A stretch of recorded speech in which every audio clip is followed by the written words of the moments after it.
There was a certain kind of peace that only existed before sunrise. The streets were quiet. The lake outside the town lay still, wrapped in morning mist like a soft blanket. And inside the tiny cafe with lace curtains and handwritten chalkboard menus, Annie Moore flipped the open sign just as the clock struck 5:59 a.m. It wasn't a big cafe. 6 tables, 1 counter, and a narrow hallway that led to a small kitchen she painted herself. But it was hers, and that meant everything. The bells above the door jingled at exactly 6:01, like always. Same time, same pace, same man. He wore a tan wool coat, faded at the sleeves, with 1 button missing near the collar. A brown tweed cap rested neatly on his head, and in his gloved hand he held the same folded sheet of paper. He didn't say hello, he never did. He just gave Annie a polite nod, walked to the table by the window, and sat down with a slow sigh, the kind that sounded like it carried the weight of a memory. She never disturbed him. She didn't have to. Annie had moved back to Briar Creek after 15 years in the city. She'd spent her 20s chasing Michelin stars and late-night rushes, but it all blurred into exhaustion after her mother died. It was only then, standing in her childhood kitchen, staring at the old tin of cinnamon her mom always used for pancakes, that Annie realized, some dreams are not about going bigger, they're about going home. So she used the last of her savings, rented the empty corner store across from the lake, and opened More Mornings Café.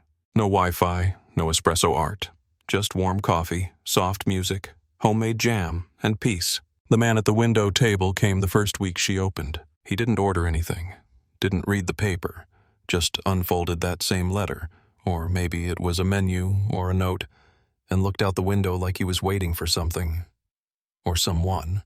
At first, Annie assumed he was lost, or lonely, but then he came again, and again. Always at 6:01, always to the window seat, always with that folded paper. He never interrupted her morning routine, and so she let him be.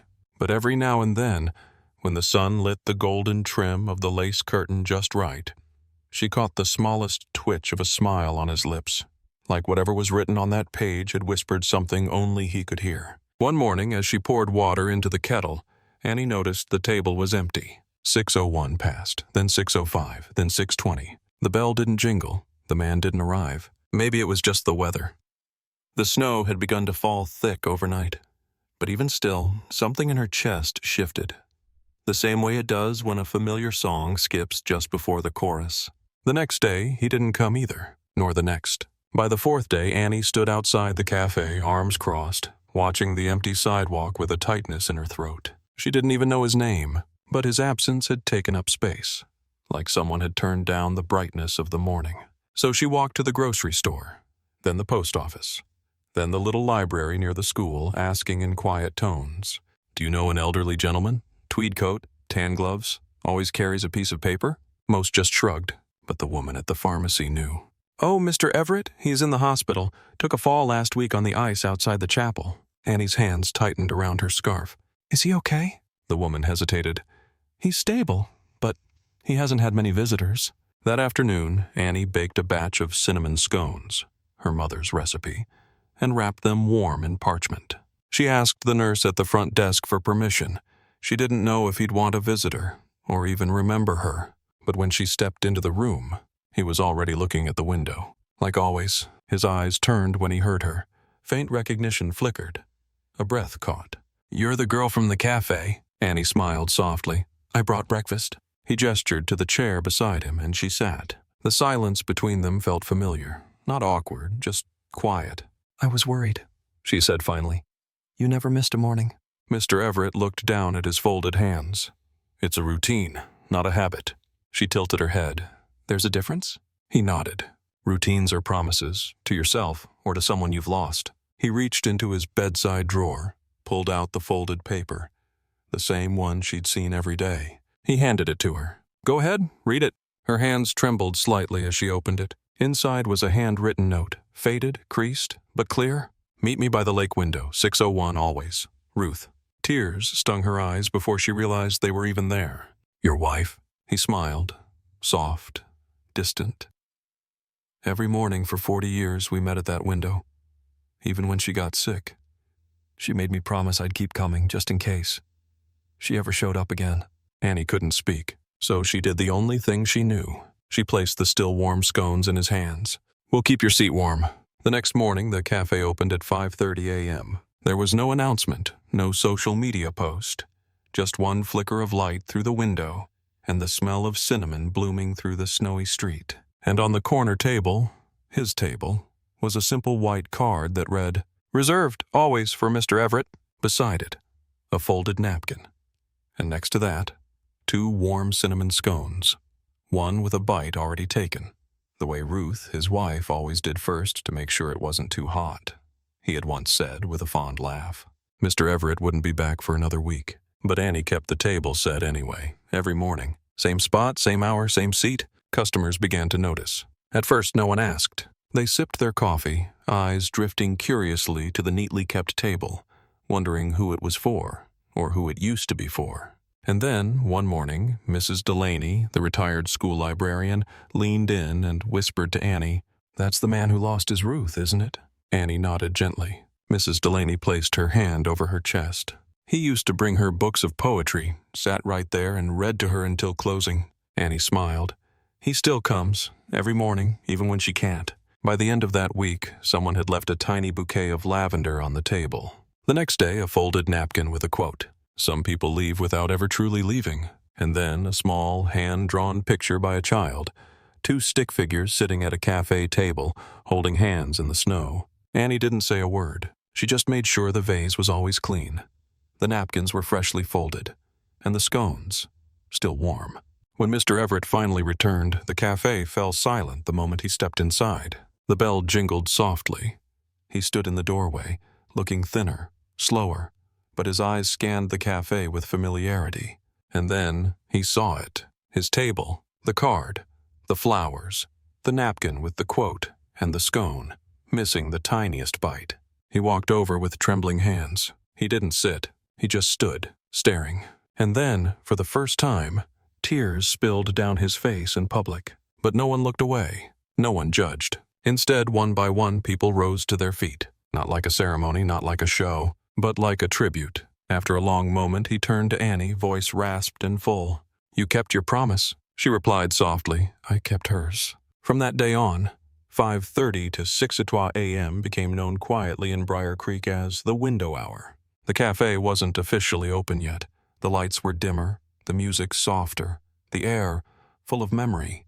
Only one table was in use, but the room was full, not of noise, but of presence. Mr. Everett came every morning he could, and every morning Annie made him something different. Not from the menu, but from Ruth's old recipe book, which he brought her one day wrapped in a towel, as if handing over something sacred. He didn't say much, just, "She always said food tastes better when made by someone who still believes in morning light." Inside were handwritten cards, splattered with thyme. Lemon scones, orange marmalade toast, oatmeal with nutmeg and dried cherries. Every week, Annie tried a new one. And with every bite, Mr. Everett smiled a little wider. Soon, regulars began asking, "What's today's window hour dish?" Annie would answer, "It's called Ruth's Favorite," and people began ordering it. Not because they remembered her, but because they felt like they did. The food didn't just nourish, it connected. One snowy morning, just as the lake outside froze at the edges and birds began flying south, Mr. Everett handed Annie a sealed envelope.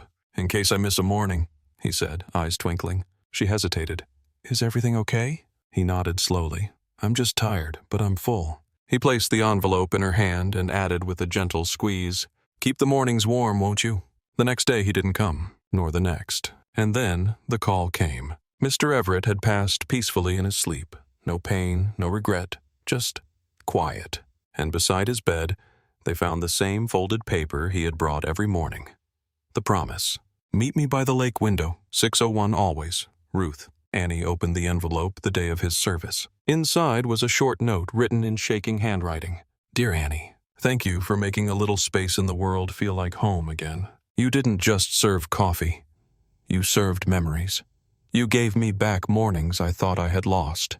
Please keep the window seat, not for me, not even for Ruth, but for whoever walks in next, carrying something they don't know how to let go of. Love, Everett." Annie had the note framed. She placed it behind the napkin holder on his table. The card still reads, "Reserved, always. The snow began to melt 2 weeks after Everett's service. It was a slow thaw. Puddles forming at the edges of the sidewalk, the lake breathing again under a thin film of ice. The sky changed too, from the cold blue of grief to the softer gray of healing. Inside More Morning's Café, Annie kept everything the same. Same candle on the windowsill. Same warm dish from Ruth's recipe box. Same quiet table set for one. The chair remained empty, even as people came and went, pausing briefly to glance at the plaque Annie had added, reserved, always, for those who carry love in silence. But on a Thursday morning, at exactly 5:46 a.m., someone sat down. She didn't ask permission, didn't look around. She simply walked in, shivering slightly in a beige wool coat dusted with frost, and took the seat across from the untouched cinnamon scone. Her hair was dark, shoulder length, a little damp from melted snow. She wore no makeup. Her eyes were tired, red at the corners as if from recent crying. Annie watched from behind the counter, uncertain. Then she walked over. "Excuse me," she said softly. "That table is usually—" The woman looked up, her voice cracked, gentle and hoarse. "I know, I read about it, that's why I came." Annie hesitated, then nodded, pulling out the opposite chair and sitting down with her. "You're welcome to it." The woman reached into her coat pocket and placed a small envelope on the table. On it was written in messy cursive, "For Everett and Ruth and whoever comes after." Annie didn't ask what was inside. She just pushed the second cinnamon scone toward her guest and poured 2 cups of coffee. No cream, just the way Everett liked it. They sat in silence. Outside, the sun rose slowly over the lake, lighting up the window like a stage curtain pulling back. Finally, the woman spoke. "My name is Clara. My daughter used to live here. She passed away 3 months ago." Annie's chest tightened. Clara took a shaky breath. She loved this town, said it felt like walking through someone's old dream. She smiled faintly. "I never visited. We were distant. I kept saying I'd come see her when things calmed down at work." Another pause. Then one day it was too late. Annie nodded, her own heart pulling in empathy. Clara gestured to the plaque. "When I read about the man who kept his promise, I thought maybe I could keep mine too, even if it's late." Tears welled in her eyes. "I promised her I'd listen to her stories someday. I just didn't realize I'd be listening to them here." Annie reached across the table, resting her hand on Clara's. "She's here, in every corner, in every morning light." Clara let out a broken laugh. "Do you always say things that poetic this early?" Annie smiled. "Only when someone's brave enough to sit at that table." The next morning, Clara returned. Same time, same seat. And Annie had something new waiting for her. A raspberry Danish. Her daughter's favorite, according to a note Clara had left tucked beneath her coffee cup. By the following week, Clara had brought a journal. Not a digital device, not a phone, just pen and paper. And each morning for 15 minutes she wrote, "Dear Lily, today the window smelled like cinnamon again. I finally remembered your laugh when that old lady spilled cocoa on herself. You'd have loved it.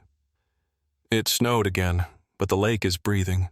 I think I am too." One morning, Annie noticed something different. The journal was open, but Clara wasn't writing to Lily anymore. She was writing to herself. "Today I smiled without guilt. I let someone hug me and didn't flinch. I think I'm still allowed to live." The regulars started leaving notes too, tucked discreetly under salt shakers or inside the napkin holders. Messages not meant for anyone in particular, but left for everyone just the same. "Today is softer than yesterday. I forgave him, even if he doesn't know. This window saw me cry, and now it sees me try again." Annie began collecting them in a box behind the counter, labeling it "The Morning Letters." One day she'd make a book. For now, she just kept the kettle hot. Then, on a Tuesday no different from the others, Clara brought something new to the table. A small succulent in a teacup. She placed it gently by the window. "Plants are good at surviving what people forget to talk about," she said. Annie smiled. "Just like us." The seat by the window no longer belonged to just Everett and Ruth. It belonged to every soul who had ever lost something but still chose to show up in the morning. To cry quietly. To write bravely. To sit without needing to explain. It wasn't just a cafe anymore. It was a sanctuary of soft starts. And the light that filled it didn't just come from the window. It came from within. It started with a shoebox. Annie had been storing the little notes quietly for months. Folded paper slips left under napkins, behind sugar jars, and tucked gently into the potted plant Clara had placed by the window. Some were just words, others were worlds. She never threw a single one away. Then, one afternoon, as the snow began to retreat and the first robins returned to the lake, Clara brought her an idea. "Why don't you make a book?" Annie blinked. "A book?" Clara nodded, cradling her usual mug. "Not a bestseller, not a novel. Just a collection. Of the letters, the quotes, the pieces people leave behind." She looked toward the window. "They're too beautiful to stay hidden in a shoebox." And so Annie did. She borrowed her late mother's typewriter, the one she used for recipes, now cleaned and oiled, and began transcribing. Each morning, before customers came in, she typed 1 or 2 messages onto thick cream-colored pages. She didn't edit the words, didn't add names. She preserved them like pressed flowers, letting each voice remain anonymous, but never forgotten. By summer's edge, she had enough for a book. The Morning Letters, Notes from the Window Table, was born. It wasn't sold in stores. It wasn't advertised online. It simply sat in a neat stack on the cafe's front counter with a handwritten sign that read, "Take one if you've ever needed to say something, but couldn't." The book spread faster than Annie imagined, not in sales, but in spirit. People returned to the cafe not just for coffee, but to add their own notes to the box. Some came back a week later just to find the page where their words had landed. Others sat for hours at the window table, tracing the sentences that once helped them breathe on a hard morning. Then, one Friday just after closing, Annie found a letter in the mailbox. Not the usual post, but hand-delivered. No return address. The envelope was thick, sealed with a gold wax stamp. Inside, a folded piece of fine stationery. No greeting, just this. "Dear Annie, I've never sat at the window table, but it saved me. 3 months ago, I stood on the bridge by the lake. I was going to jump. Not because I wanted to die, but because I thought no one would notice if I did. That morning I stopped by your cafe. I didn't even go in. I just stood outside and read the chalkboard sign. It said, 'You're not lost, you're just early.' I cried for 10 minutes. Then I walked away. Since then, I've been coming every morning, sitting on the bench across the street, watching, listening, healing. I read the morning letters yesterday, and I realized even silence can speak. Thank you. Keep the seat warm. Someone else will need it soon." A friend who stayed. Annie read the letter 3 times, her hands trembling. Then she walked to the window table.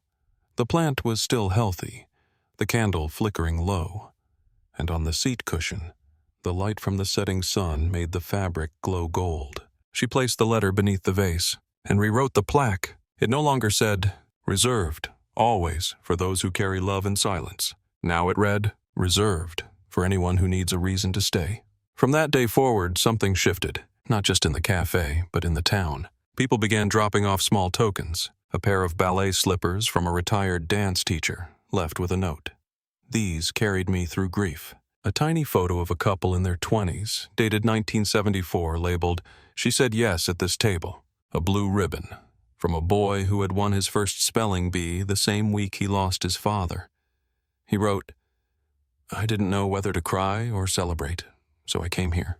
Clara, now working part-time at the cafe, began organizing the items into a shadow box display near the window, with soft lights behind each object and a title card above, proof that we keep going. Then one morning, quiet and gray, a teenage girl came in alone. She looked lost, not physically, but like someone whose map had been ripped in two. She walked up to the counter and asked Annie, almost in a whisper, "Is the window table still open?" Annie smiled.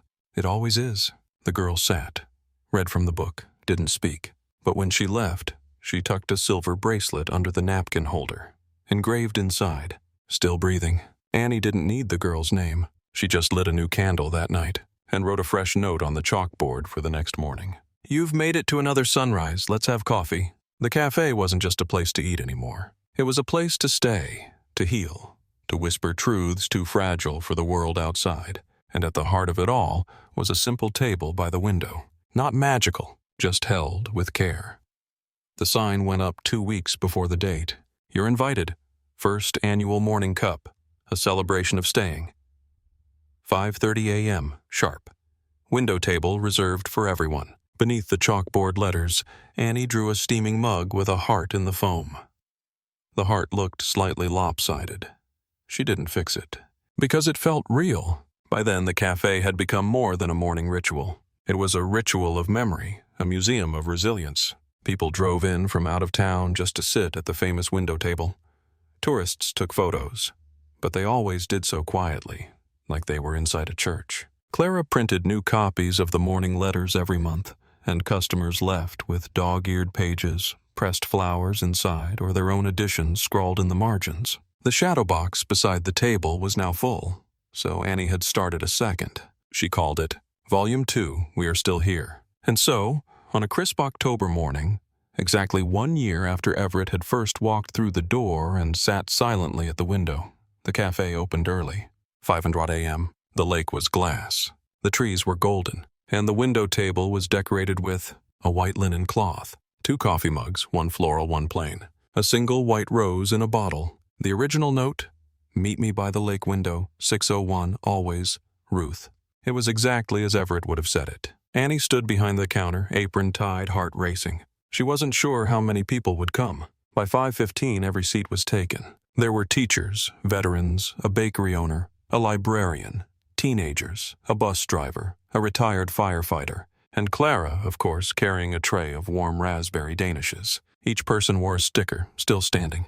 Some brought items for the shadow box. Others simply brought silence. But no one came for coffee. They came to remember. At 5:29, Annie clinked her spoon gently against a mug and stepped forward. 1 year ago today, a man sat by this window. Every morning, same time. He came not to be noticed, but to notice what he still had. She paused. He reminded us that showing up is sometimes the bravest thing we do. Her voice trembled slightly. So this morning we celebrate that. Not just his story, but yours. The fact that you're here, that you stayed, that you chose coffee and connection instead of silence and sadness. She raised her mug. To the early mornings, to the quiet healers, to the still hearts that keep going. The room echoed back in whispers. To the morning, they served themselves quietly, sipped in peace. The candles flickered as the sun peeked over the lake. Then, just as Annie reached for the coffee pot again, the bell above the door jingled. She looked up and froze. It was a man in his 30s, worn hoodie, wind-tousled hair, backpack slung low. He looked nervous, but familiar. He stood for a second, eyes scanning the cafe, then landed on the plaque beneath the window table. Reserved, for anyone who needs a reason to stay. He exhaled, like someone who'd been holding his breath for months, then walked slowly toward the table. Everyone watched. No one spoke. He paused beside the white rose, gently ran his fingers across the rim of the floral mug, and then reached into his coat pocket and pulled out a letter. Annie recognized the envelope. Gold wax seal, no return address. He looked up at her, eyes glassy. "I wrote the note, a year ago. A friend who stayed, that was me." An audible gasp rippled across the room. Clara covered her mouth. A woman near the door clutched the book of letters to her chest. The man smiled, blinking back tears. "I just wanted to say thank you for giving me a reason to get to the next morning." Annie's throat tightened. She walked over slowly and stood beside him. He looked around at the others, and I didn't want to be a ghost anymore. He sat at the table, and for the first time, the window seat wasn't empty. People returned to their chairs, sipping quietly. But their eyes were different now, softer, wetter, more alive. And for the next hour, the cafe was full not of conversation, but of presence. Later, the man, his name was Liam, shared more. He had grown up in Briar Creek, moved away, struggled, fell apart, nearly disappeared. But something kept bringing him back. It wasn't the town, it wasn't the lake, it was that sign. He smiled. "You're not lost, you're just early." At noon, as the last guest left and the candle burned low, Annie sat beside the window with Clara. They watched the lake, quiet again. Clara said, "I think Everett would have liked him." Annie smiled. "He stayed, that's all Everett ever asked." She reached into her pocket and took out a new piece of paper. Handwritten, neat. She tucked it into the napkin holder. It read, "If you're reading this, you've made it. I'm so glad you're here. Stay as long as you need." The cafe. And so the table remained. Not a shrine, but a living space. It changed. It breathed. But it always waited for the next person who just needed one more sunrise to believe in life again. The invitation came in a cream envelope with gold trim. On the front, in looping calligraphy, Ms. Annie Moore, proprietor of Moore Mornings Café, Briar Creek. Inside was a letter from the organizers of a national storytelling conference. One of their attendees had read the morning letters and nominated Annie as a featured speaker for the theme, Places That Hold Us Together. They wanted her to tell the story of the window seat. At first she laughed, then panicked. She wasn't a speaker, she was a baker, a coffee pourer, a cinnamon scone maker. But Clara, Liam, and every regular who had ever left a note on the table looked at her and said the same thing. "You're not sharing a speech, Annie, you're sharing him." So Annie said yes, and 3 months later she stood backstage at the largest auditorium she'd ever seen, heart thudding like a kettle at full boil. The organizers had prepared a sleek podium, stage lighting, even a microphone. But Annie had brought something else with her. Worn smooth by time, soft in the corners, slightly creaky, Everett's chair. She had packed it gently in a box labeled Fragile, Hope inside. She didn't carry a slideshow. She carried a seat. When they introduced her, the applause echoed gently, polite, curious. She stepped onto the stage, not with flash or flare, but with calm footsteps and a quiet soul. In her hands, a copy of the morning letters. Beside her, the chair. She didn't stand behind the podium. She placed the chair in the center of the stage, then sat beside it, and began. "I own a cafe in a small lakeside town.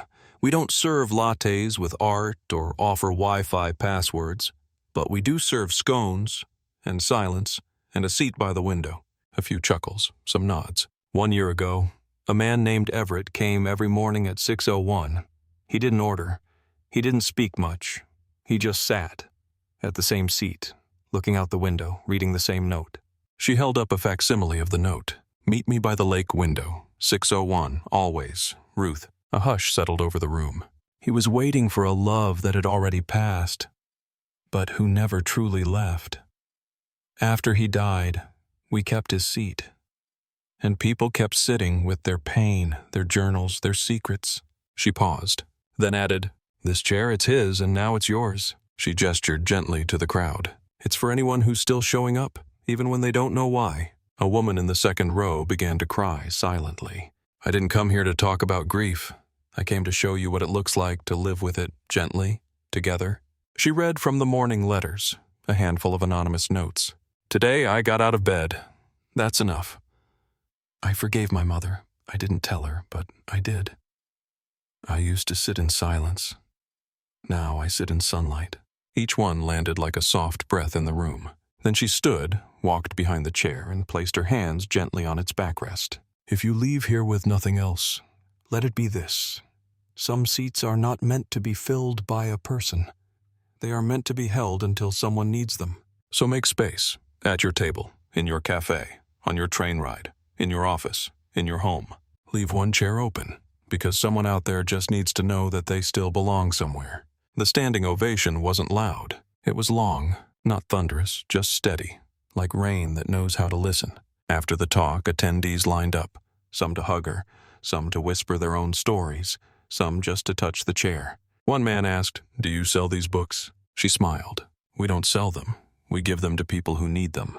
When she returned to Briar Creek, the cafe was full. Clara had kept it running, and Liam had added a new chalkboard sign. "Welcome home, Annie. The chair missed you." Over the next year, Annie began receiving photos from around the country and the world. A blue folding chair at a soup kitchen in Chicago with a note, "Reserved for the weary." A wooden bench at a bus stop in Berlin with a small plaque, "You're not too late. You're right on time." A window table in a cafe in Kyoto with 2 cups and 1 candle captioned, "Everett's Corner, found again." The movement grew quietly. People called it "At the Empty Seat," but Annie called it "A Promise Kept." On the 2nd anniversary of Everett's first visit, the cafe hosted another morning cup. This time, Annie didn't prepare a speech. She simply placed Everett's chair on the sidewalk beside the lake, with a sign on its seat. "If you've made it this far, sit down. You deserve to rest."